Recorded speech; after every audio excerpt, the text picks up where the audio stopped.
pública, em tese, é um instrumento muito importante que deveria ajudar a financiar o Estado.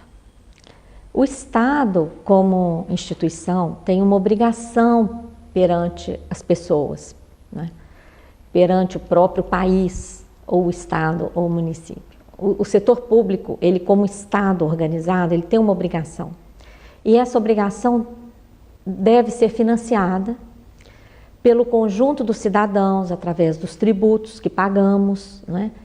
E se esses recursos arrecadados não são suficientes, é legítimo que o Estado lance mão do instrumento do endividamento público para complementar esses recursos, para que ele tenha como cumprir devidamente a sua missão perante a sociedade.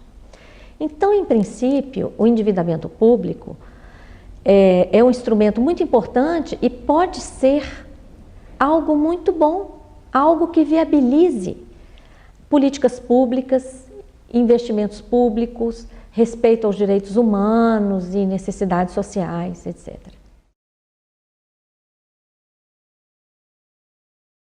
O grande problema é que quando nós investigamos, nós temos encontrado a utilização do instrumento do endividamento público às avessas.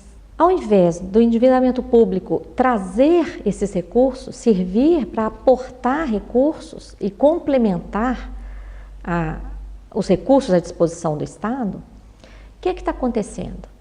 O que nós chamamos de sistema da dívida. A utilização desse instrumento como uma contínua engrenagem que retira recursos públicos e transfere para o sistema financeiro privado. Para dar um exemplo bem recente, aqui no Brasil, os jornais acabaram de anunciar que até julho o Banco Central teve uma perda em operações chamadas de swap cambial. O que é isso? É uma garantia que o Banco Central dá, principalmente para o setor financeiro, referente à variação do dólar. É como se o setor financeiro quisesse comprar dólar há mais tempo e o Banco Central dissesse, não compre não, faça aqui comigo esse contrato que se o dólar subir, eu lhe pago a diferença. Então o Banco Central garante essa variação. De forma irresponsável, na nossa opinião, o Banco Central chegou a fazer contratos desse tipo de mais de 300 bilhões de reais. E só nesses 7 primeiros meses deste ano, a perda com esses contratos, porque o dólar disparou, foi de 83 bilhões de reais. Isso gerou uma dívida pública. Eu pergunto para você, isso é dívida? O Brasil recebeu alguma coisa? Não, pelo contrário, o Banco Central pagou essa diferença para os bancos e registrou uma dívida sobre a qual vão incidir juros, uma dívida que terá que ser paga ou com recursos públicos ou com venda de patrimônio para honrar essa obrigação. Nós já estamos com uma dívida, só a dívida chamada interna em títulos emitidos pelo Tesouro, que supera 3 trilhões e 600 bilhões de reais. É um escândalo, porque quando a gente olha para essa cifra de 3 trilhões e 600 bilhões, qual é a contrapartida dessa dívida?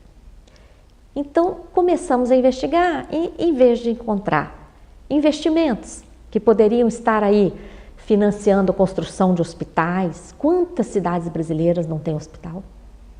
Financiando a construção de escolas, a recuperação de universidades públicas, que várias aí estão com problemas, não é? de infraestrutura e de investimentos em equipamentos necessários e tudo mais.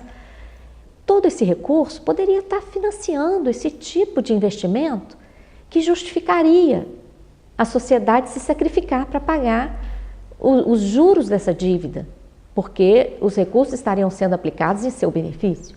Mas não. Quando investigamos essa dívida, encontramos esse tipo de mecanismo meramente financeiro que não serve à sociedade de forma alguma, são operações especulativas e operações que interessam unicamente ao setor financeiro privado. É por isso que os bancos aqui no Brasil têm lucros crescentes, bilionários. Ano passado, o lucro dos bancos superou 80 bilhões de reais em um ano. E nos últimos anos superou 70 bilhões. Em nenhum lugar do mundo isso acontece.